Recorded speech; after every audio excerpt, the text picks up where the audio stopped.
Doug, how much do you just marvel? I know how much you appreciate DeMar and who he is and how he does things, but just how much do you marvel at watching him climb this list and pass legends and a guy like Tim Duncan tonight? Man, it's really an honor, you guys, to be able to coach somebody like that. And as I said to you guys many times, to watch him go about his business and understand what it takes to be on that type of level. It's really impressive, and to watch him go out and we need you, and for him to go out and put on a performance and at the same time steady us in many regards.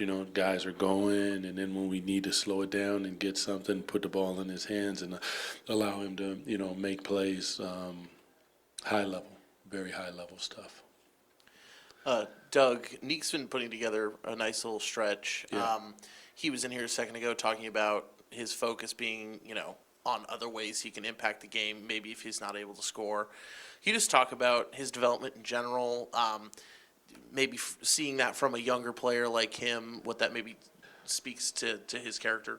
Yeah, his focus and willingness to take direction is huge as a young player. Some players are a little reluctant. They just like, I play my way, and he wants to be good, and he's willing to understand, when he's bringing it up, lower your dribble and making sure that you're changing directions, footwork, just little tiny things that can help him communicating, making sure that it's loud, continuous, and often, and the physicality of the game and understanding the physicality. And he just continues to go out, and we kind of actually touched on this pregame, is he's finding ways to affect the game. Some nights he'll knock down shots. Some nights it's going to be rebounding. Some nights it's going to be assisting.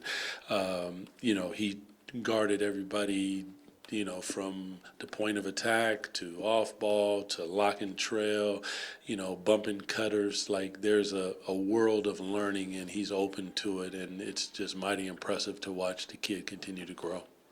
Doug, 5-point game going in the fourth. What were you liking from you guys, and then maybe what in the fourth? Did they just kind of put their foot on the gas? What did you say? I mean, they when you shoot 19 for 40 from the 3-point line, it's going to be, minus 33 from the line. I mean, they made huge, like every shot that they had to make, they made it. And that's a credit to them. I mean, they're a good ball club. They've grown and really continued to improve throughout the year, and their big guys are stepping up in moments. But more than anything, there were some reds, which is switching, communication, and you can't be late to LaMelo. You can't be late to Khan. These guys are shooting at a really, really high level. So, we competed at a, there's no moral for me, so that's hard. But I'm super proud of the way that the guys, controlled the game, in the game, put yourself with an opportunity to win it, and you force a team that is good, that if they're not going to make shots, if they're not going to execute, they're probably not going to get out of here with a W, and to their credit, they did. I don't know if there's anything from, that you can, as a coach, point to when you look at them for your group, but just what do you make of just the turnaround that they've had overall this season? I think defensively they have the ability to switch 1 through 5, which they started doing in the second half. That was their adjustment, and a couple adjustments to that, trying to get Debo open. That's a big one in our league. Understanding an unselfish attitude, I think, is probably really huge. You look at them right around 30, 29 assists. You got a lot of shooters, and I think they're top 5 in the league at reading closeouts. So that means guys are closing out. They're putting it on the deck. They're creating space, spraying it willingly to their teammates, and knocking down shots. That is big time stuff. So, when you have shooters like that and you spread the floor and you play unselfish, you're probably going to do some really good things, and right now they are. Doug, Killian's running out of days here on his second 10-day. Just what are your impressions of him, especially starting him tonight, and just what's next for him? Yeah, I really like what I've seen out of Killian because it's, I've told him and some of our guys, it's, making shots is one thing, but his defensive presence, his ability to read the game, finding guys, spraying the basketball, offense is going to come. There's a confidence, and he's still running the team, so he's got to think for everybody. There's a lot when you play the point guard position. So, but his point of attack defense has been great. His physicality, his attitude, there's a lot to like in what I'm seeing in Killian. As far as the next steps, we'll see. But he's getting an opportunity, and super proud of and for how he's going about his business with an opportunity, and he deserves everything that he's receiving.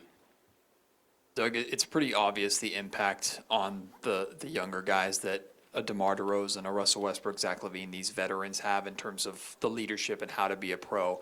But in terms of a basketball standpoint, have you noticed something with any of their games that they have passed on to those, specific examples of what those rookies have learned from them?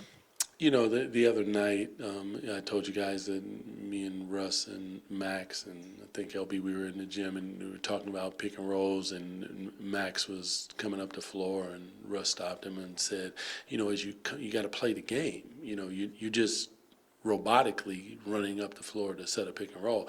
And lo and behold, the exact opportunity presented itself. And as he started up, the guy got ahead of him and he stopped, and Russ threw it over the top. And, he got a bucket. And that is joyous to see when, your work begins to pay off. I'm sure there are others. Some of them, it's difficult because just because you learn something, you haven't necessarily mastered it yet. So to do it on the stage is, it's difficult. You got to go put your work in, and you got to sharpen the tool, and you got to make sure that it's ready to deliver a kill shot. So they've got a lot of info, the setting screens and rolling, understanding space for Neek, understanding physicality and, footwork. Neek is work with Doug McDermott and, trying to get his feet together. There's a lot, and everyone's pouring into him, and that is a super bonus from the standpoint that you have years and years and thousands of points and rebounds of corporate knowledge that guys are willing to share. Appreciate y'all.